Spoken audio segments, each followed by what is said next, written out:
Florante! Florante, halika rito. Ano po yun, ina? Kamusta naman ang paglalaro mo? Masaya rin po. Sobrang nalilibang kasi ako eh. Nagugutom ka na ba? Gusto mo ipakuha kita ng masarap na tinapay at marinamnam na gatas? Sige po. Ililigpit ko na po muna yung pinaglaruan ko pa at saka na po ako dediretso sa kusina. Pakihandaan naman si Prinsipe Florante ng masarap na tinapay at gatas.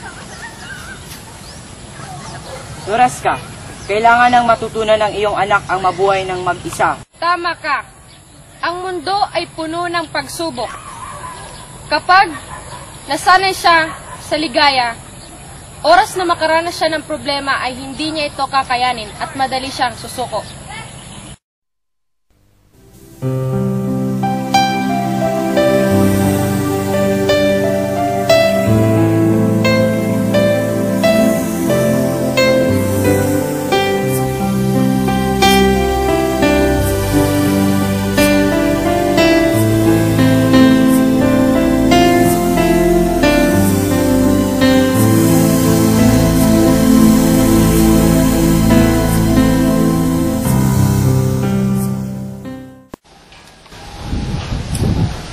Napakahirap nang wala sila ina't ama. Kung naririto lang sana sila, hindi ako malulumbay ng ganito.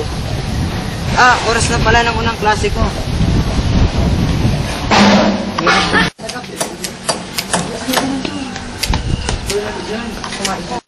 Pipi, sagutin mo ang tanong ko.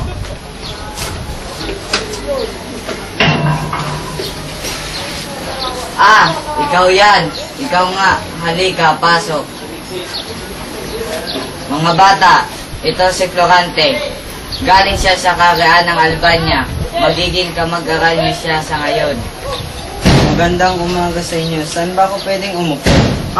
Dito. Dito sa katabi ko.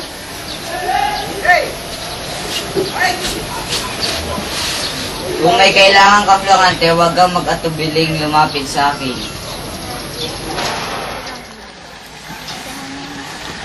Menandro, tama. Maraming salamat at pinaupo mo ko dun sa katabi mo. Wala ka naman. Kapag alaman ko na magkalapit lang ang ating silid, gusto mo sa mga tapatungo sa iyong silid? Sige, maraming salamat.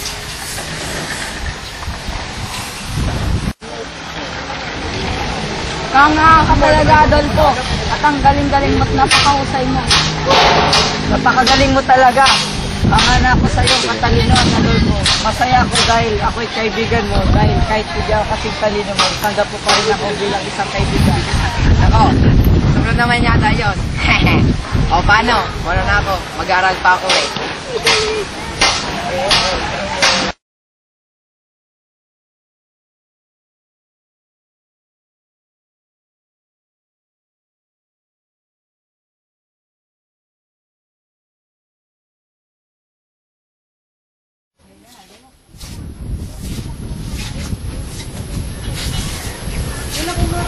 Magkakaroon ng isang dula-dulaan sa paako ng ito. Ito ang magaganap. Si Adolfo ay naatasan gumanap bilang si Polinese. Si Florante bilang si Echocles. Si Menandro bilang Reyna Yocasta.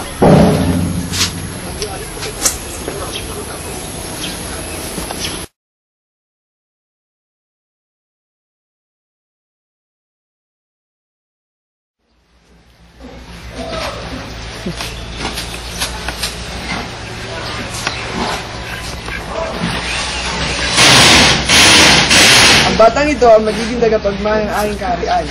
Siya ang kikialaning prinsipe ng Tebas. Mabuti pa rin natin ang magiging kabalaran ng ating pamilya. Halika tumungo tayo sa pinakamagaling na mangungula dito sa Tebas. Titiyak ako magiging mabuti siyang anak ni Kasta. Nararamdaman ko.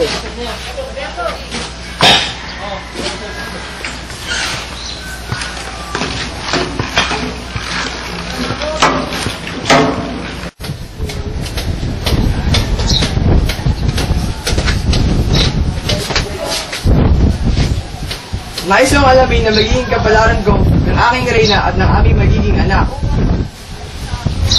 Magiging napakabuti at mapagmahal na anak ang batang yan. Ngunit, hindi magiging madali ang lahat. Hindi umaaninag ang mga magaganap. At tanging nakikita ko lang ay... Ano? Sabihin mo, ano? Masamang kapalaran. Ang sanggol na yan ang mismong kikitin ng iyong buhay, mahal na hari, sa oras ng kanyang paglaki. Napastan! Wala kang kwenta manghula. At sa tingin mo, paano naman yung gagawin ng sarili kong anak? Ang anak mo ang papatay sa'yo. Wala ka nang magagawa upang pigilan ito. Nakapaloob na ito sa orakulo ni Apollo.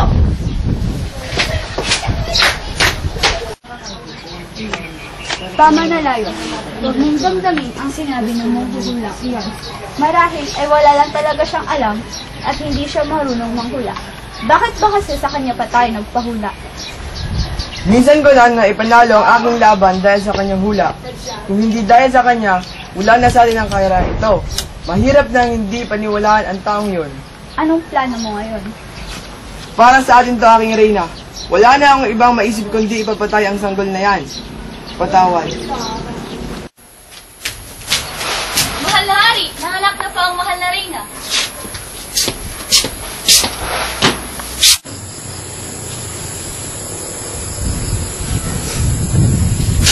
Pastol! Pastol!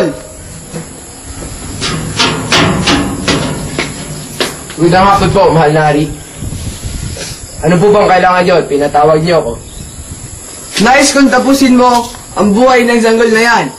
Ilabas mo siya sa palasyong ito at patayin. Ha? Ngunit bakit, mahal na hari? Hindi mo na kailangan malaman pa. Paglabas mo ay ayaw ko na makita ang sanggol na yan. Bilang reyna ng Tebas, sundin mo ang pinapagawa ng hari. Sang-ayon ako sa kanyang mungkahi, para ito sa ating kaharian. Masusunod, kamahalan.